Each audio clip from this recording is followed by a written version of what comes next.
All right, so the lab we're doing today is going to involve calculations with heat. And so I'm going to spend a little bit of time talking about background information and looking at the calculations. So what heat is, it's the energy that is transferred from high temperature to low temperature. It's also known as thermal energy, and it always involves energy flow in one direction from high to low. Nature always goes high to low, high temperature to low temperature, high pressure to low pressure. Now, heat is not the same as temperature. Temperature is a measure of the kinetic energy of particles. Now, when you put a thermometer in something, the particles will hit against the thermometer, and it will transfer energy to the thermometer, and that registers as a temperature. Heat energy is always a flow of energy, a flow of thermal energy. Now, something feels cold because you put your hand on it and energy is leaving your body. Something feels hot because you put your hand on it and energy is entering your body. Now, there are different units for heat. One is the joule, which is what we typically use in the lab. You may have heard of BTUs, and BTUs are used with different appliances. I know like air conditioners are BTUs. Little calorie and capital C calorie. Now, a little calorie is defined as the amount of energy needed to raise 1 gram of water 1 degree C. A capital calorie is a dietary calorie, which is 1,000 little calories. Now, you've all heard of calories, and so if you see on a nutrition label that something is 200 calories, it actually means it's 200,000 little calories, which is a kcalorie, or kcal, which if you go to Europe or you go to Canada or you go to other countries, their nutrition label is in kilocalories, okay? Now, in the lab, we are never going to use dietary calories. We're never going to use BTUs. We're generally going to use joules, okay? Now, to calculate heat flow, we use something called a calorimeter. Now, a calorimeter, calorie heat meter, so it's a tool to measure heat, and we use a super scientific apparatus, and we basically just use a styrofoam coffee cup. Now, this year we are trying something new. We're going to be using a insulated container, sort of like a Yeti, but though they're not Yetis, that's for sure. And we're going to be trying that and see what the results we get with that. Now, to calculate energy or to calculate our heat flow, we use a formula, Q equals mc delta T. Q is our heat in joules, and it's a little q, not a capital Q. M is the mass of the object. I'm going to skip C for now. Delta T, triangle is always delta. It always means change in whatever it is. So here it's delta T, so it's change in temperature. And it is always final condition minus initial condition. And it can be a positive or a negative value. Now, the sign with heat is very, very important. It is directional, which means if it's negative, it means it's leaving the system. The heat is leaving the system, which means it's exothermic. If it's positive, it means heat or energy is entering the system, and it means it's endothermic. So the sign is critical when we're dealing with thermochemistry. So you have to be careful when we're doing our calculation of delta T. Now, talking about C is something called specific heat, sometimes called specific heat capacity. And it's the amount of energy needed to raise 1 gram of a substance by 1 degree C or 1 Kelvin, because Kelvin and degree C, 1 Kelvin, 1 degree C represents the same magnitude of temperature. Now, specific heat is an intensive property, which means it doesn't change based on amount. Now, for a pure substance, it is a unique property for that substance. So it's just like density, it's an identifying property that we can use to determine what a substance is. And it doesn't matter whether I calculate the specific heat with 5 grams or with 500 grams. Because it's an intensive property, it doesn't matter, okay? Now, for reference, the specific heat of water is 4.184 joules per gram degree C. The specific heat of gold is 0.126 joules per gram C. Now, to give you an idea, if I have 1 gram of water and I put 4 joules of energy into it, the temperature is going to increase by 1 degree C, roughly, a little less. Now, if I have 1 gram of gold and I put 4 joules of energy into it, the temperature is going to increase by about 30 degrees. which means water is much more resistant to changes in temperature than gold is. And water, it's very, very important that we have a high specific heat for water because it helps moderate the temperature on the planet. It absorbs excess energy in the hot months, and then it's going to slowly release that energy in the colder months. So this high specific heat of water is very important to life on the planet. Okay, let's talk about how and what we do for calorimetry. So I have some pictures here. And so this is really the background for the lab that we're doing today. So you're going to be working with a chunk of unknown metal, and it's not going to be a square, it's actually going to be washers, okay? So we have an unknown substance, unknown metal. You're going to put it on the balance, you're going to get the mass. You're going to take it and you're going to put it into boiling water, and you're going to hang it in boiling water. I'm going to show you later. And you get the temperature of the boiling water. And if you leave this metal in the water long enough, the metal is the same temperature as the water. So we're making an assumption that after 5 minutes or so, the temperature of the metal is the same temperature as the boiling water. So what we know about the metal is the mass and the initial temperature. On the side, I have my coffee cup calorimeter, which I put some water in, some room temperature water. I get the mass of that water. So what happens is I know the mass of the water, I know the initial temperature of the water, and I know the specific heat of water because it's a constant. Specific heat of water is 4.184 joules per gram degree C. So I know this information. Then what I do is I very quickly take the block of metal, I put it into the water very carefully to minimize splashing. And what's going to happen is the temperature of the metal is going to decrease. The temperature of the water is going to increase. And they're going to equilibrate until they end up being the same temperature. So what I now know is I now know a final temperature of the water and a final temperature of the metal. Now, this process, we have to assume two different things. We have to assume that we're losing no heat to the surroundings, and we have to assume that all of the heat energy given off by the metal is absorbed by the water. Now, by assuming that, what I can do is I can calculate the heat change for the water. So the Q for the water is going to be equal to the mass of the water, which I know, the C for the water, which I know, the temperature change of the water, which I can figure out because I have the final temp of the water and the initial temp of the water. So I can calculate that energy flow for the water. Now, energy is going into the water, but it's leaving the metal. So that amount of energy is the same quantity, it's just an opposite sign. So the energy change for the metal, we just reverse the sign. The amount is the same, the direction is different. And now that I know the energy change for the metal, I can backtrack and calculate a specific heat for this unknown metal because I know my Q, which I calculated in number 2.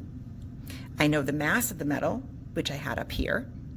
And I can get the temperature change of the metal because I know my initial temp of the metal, which was going to be about boiling water, which is about 100 degrees C. And I know the final temperature, so then I can calculate my specific heat. So let's do the sample problem. And this is exactly the sample problem that is in your packet, the pre-lab question. And so if you understand this question, you basically are going to understand everything in the lab.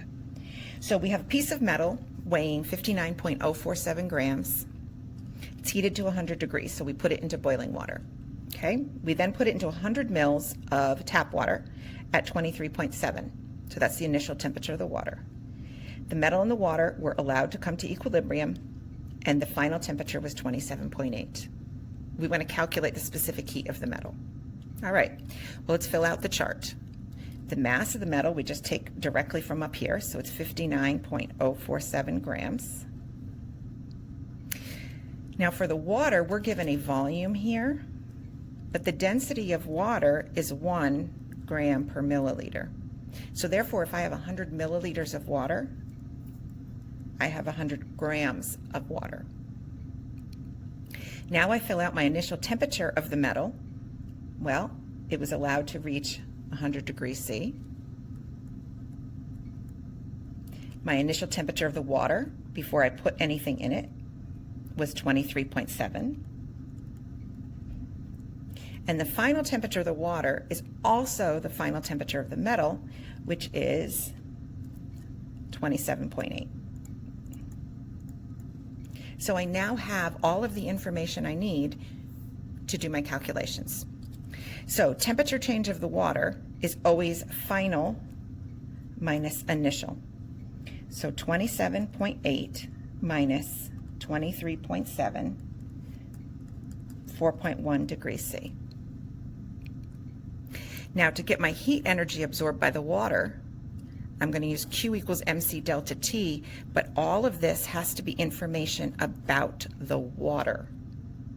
So my Q for the water is the mass of the water, which is right here. C for water, which is a constant. And my delta T, which I calculated right here. And I'm going to carry out significant figures and I'll round at the end. So I have 1715 joules, and this is a positive value. Okay? Now the heat given off by the metal, all I have to do is use this value and reverse the sign. So the heat given off is negative 1715 joules, because we made the assumption that all of the energy released by the metal is equal to all of the energy absorbed by the water. Now I can get the temperature change of the metal because I have the initial temp of the metal and the final temp of the metal.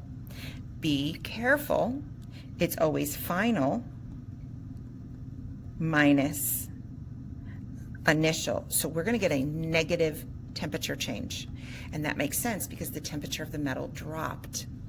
So this is going to be negative 72.2 degrees C. Now with this information, I can calculate the C for my metal. The Q is my value here.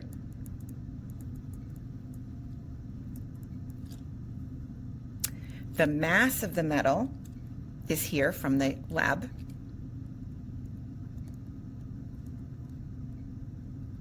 C is what we're solving for. My delta T I calculated right here, and I need the negative value because I need the negative here to cancel out the negative here because specific heats are always positive.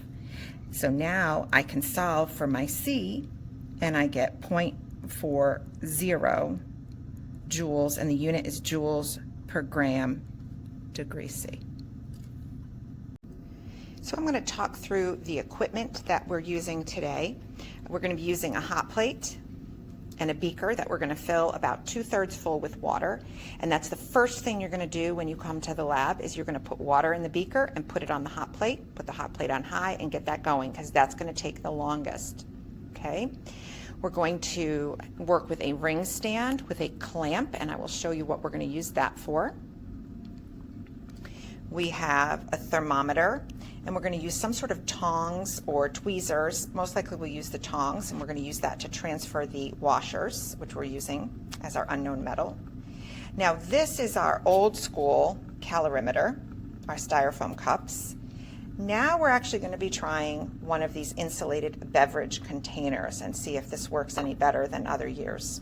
Okay, so that's our calorimeter. We have a balance. And then we have sets of washers, and so I have 2 washers, 3 washers, and 4 washers. So we're going to be doing 3 trials, 2 washers, one with 3 washers, one with 4 washers. Okay? So that's the equipment we're going to be using, and I will show you how you're going to set everything up. So like I said already, the first thing you're going to do is you're going to come into the lab, you're going to fill a beaker with water, about 2/3 full with water, put it on the hot plate, put the hot plate on high, and then get that water boiling because you don't want to do everything and then put the water on because it's going to take a while and then you'll be sitting and twiddling your thumbs. So the first thing you're going to do, so after you do the beaker of water, I'm actually going to move this, is you're going to then, you have your beaker on, your beaker on the hot plate. You're going to share the hot plate with the person across from you. So you can set up a ring stand on each side, And so one person can work with one beaker, the other person can work with another beaker.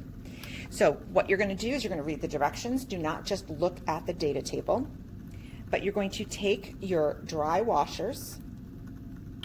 You are going to put it on the balance, and you're going to read the mass. So my mass is 7.18 grams. Okay? Record that in your data table.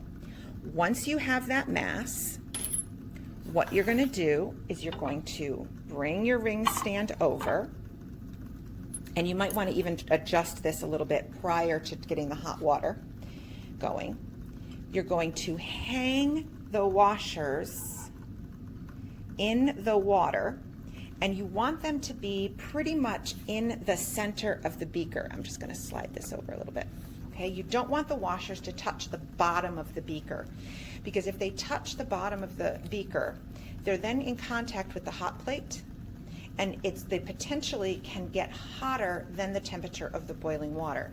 If they are in the boiling water, smack dab in the middle, the maximum temperature boiling water can be is 100 degrees C, which means that once I know the temperature of my boiling water, I know the temperature of the metal. Okay, I can heat this for 5 minutes, 10 minutes, 20 minutes, it doesn't matter. As long as those washers are in the middle of the water, it's going to be the temperature of the boiling water. Okay, so you're going to heat this for about 5 minutes. Now, while this is heating, what you're going to do is you are going to, I'm going to move this over. You're going to get the mass of your calorimeter. So you put this on your balance, and my balance is reading 194.47. Now I'm going to just add water to this, and I can use tap water. And I'm going to want to add approximately 150 grams of water. I'm sorry. Now it can be anywhere between 100 and 150. The amount, again, is not super important as long as we record the mass. So currently we have 194.47. So I want to add water till I am about, and I did have the top on, a little over 300. All right, so 328.19. So that would be about 130 grams of water. Okay, record that mass. Now if I subtract the mass of my calorimeter from the mass of the calorimeter in the water, I can get the mass of the water. So I now know the mass of the water. I'm going to take it off the balance, put my lid on for now. I'm going to take my thermometer. Now these thermometers have sleeves on them. You have to take the sleeve off, turn it on, hold the button, turn it on. Make sure it's reading degrees C, and make sure it is not on hold. You're going to take this and you just put it in the opening, and you're going to let it sit in there until the temperature basically stops changing, and you're going to read the temperature. So it's moving a little bit now. It's steadying out about 21.3 degrees C. Now it's dropping a little bit more. So the temperature of the initial temperature of the water is 21.2, it stopped at 21.2 degrees C. You put that in your data table. Okay, so now we have the mass of the water, we have the initial temperature of the water, we know our specific heat because it's a constant. Here's what we're going to do next. And you have to work quickly with this next part. It drives me crazy when I see students, they just work very slowly and then they end up with very bad results. So we're going to come back and we're going to look over here. We're going to look at this.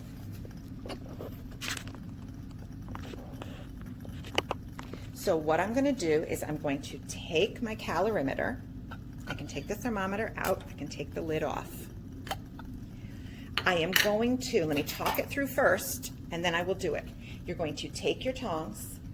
You're going to slip it through the loop. This might take a little, there we go. You're going to slip it through the loop. You are going to very quickly pull it out of the water and put it into the water in the calorimeter. Now, as soon as you put it into the water in the calorimeter, you're going to put the lid on and put the thermometer in. So that you'd work very, very quickly. Do not take this out of the boiling water and hold it in the air while you're reading directions. Okay, so it's been in the water. I immediately put it in, put the lid on. I swirl a little bit. Okay, and my temperature of the water should be going up. I'm going to move it over here so I can put it down. Whoops. Okay, and you're going to swirl so that we get even transfer. Okay, and so now our temperature went up to 21.7. You're basically going to read the highest temperature it gets.